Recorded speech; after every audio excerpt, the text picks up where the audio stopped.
പാറി നടക്കും പ്രാവുകളെ പുണ്യമദീനയിൽ ചെന്നിടുമോ?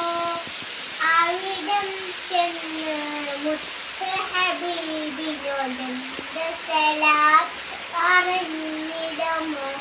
എനിഷ്ടം ഒന്ന് മുയന്നിടുമോ? മുത്തു പിറന്നൊരു മക്കാനാട് ചുറ്റി നടന്നത് കണ്ടിടണം.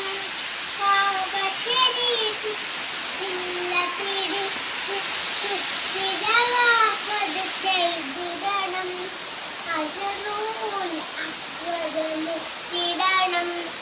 സംസം ഒത്തിരി നുകർന്നിടണം. ഹാജര ബീബി അവരോടി നടന്ന് സഫയും മറുവയും നടന്നിടണം. പാറി നടക്കും പ്രാവുകളെ പുണ്യമദീനയിൽ ചെന്നിടുമോ?